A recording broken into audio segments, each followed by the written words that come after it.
It's comforting to believe that intelligence protects us from bad decisions. We assume that people who are clever, educated, or highly analytical will naturally make rational choices. Yet real life repeatedly proves otherwise. Some of the most baffling financial mistakes, destructive relationships, and self-sabotaging career moves are made by people who are clearly intelligent. This isn't because intelligence is overrated, but because we misunderstand what intelligence actually does for us. Intelligence helps us solve problems, process information, and see patterns. It does not automatically make us objective, emotionally balanced, or self-aware. Rational decision-making is a separate skill entirely. Psychologists have long noted that high IQ does not guarantee good judgment, particularly in situations involving emotion, identity, or uncertainty. A person can reason brilliantly on paper and still act irrationally when the stakes feel personal. One reason for this lies in the evolution of the human brain. Our minds did not develop to help us discover truth or maximize long-term outcomes. They evolved to keep us alive, socially accepted, and emotionally regulated. This means that much of our thinking is driven by fast, automatic processes designed to reduce discomfort and protect status rather than to carefully evaluate evidence. When these systems are activated, logic often becomes secondary. Even very intelligent people are not exempt from this process. In fact, intelligence can sometimes make irrational behavior more convincing. Intelligent people are often better at rationalizing their choices after the fact. When a decision is driven by fear, pride, or desire, the mind quickly steps in to construct a neat, logical explanation. The explanation feels thoughtful and reasoned, but it is often serving an emotional need rather than reflecting objective reality. Instead of asking whether something is true, the mind focuses on whether it can be defended.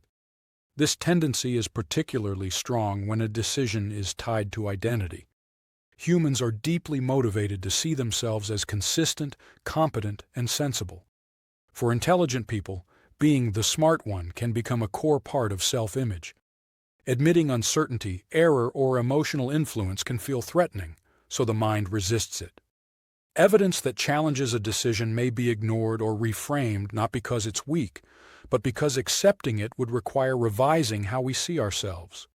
Experience and expertise can also quietly increase irrationality through overconfidence. When someone has a history of being right, they may stop questioning their instincts.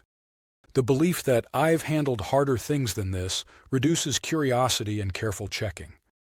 Psychologists refer to this as the illusion of validity, the sense that understanding a situation well means your judgments must be accurate.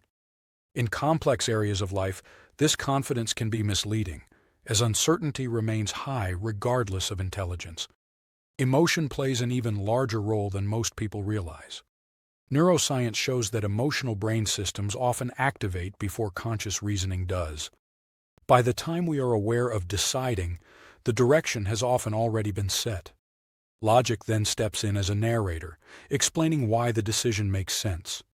Intelligent people may articulate these explanations more eloquently, but the underlying process is largely the same for everyone. Stress further reduces rational thinking regardless of intellectual ability. When the nervous system is under pressure, cognitive flexibility decreases. Working memory shrinks, impulse control weakens, and thinking becomes more rigid. Someone may still sound calm and analytical, yet their choices are being shaped by a narrowed, defensive mental state. This is why people often look back and say they knew better at the time. They did know, but they couldn't access that knowledge fully under stress. Another trap is emotional investment over time. When energy, effort, or identity has been poured into a decision, walking away can feel unbearable.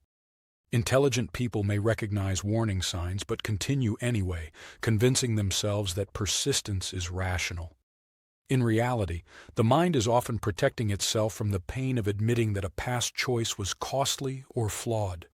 Improving decision-making, then, is not about becoming more intelligent. It's about becoming more aware of how decisions are actually made.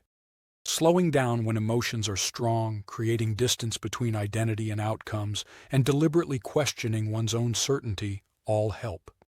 Asking what advice you would give to someone else in the same situation often reveals blind spots that are invisible when the issue feels personal. The real advantage of intelligence emerges when it is paired with humility and self-awareness. The most effective decision-makers are not those who trust their minds implicitly, but those who understand that their minds are biased, emotional, and imperfect. They design their thinking to account for this rather than denying it. Intelligent people will always make irrational decisions from time to time. That is not a failure of intellect, but a feature of being human. What matters is recognizing the patterns, learning from them, and responding with curiosity rather than self-criticism. When intelligence is used not to defend the ego, but to understand the mind itself, it becomes a powerful tool for wiser, calmer, and more grounded choices.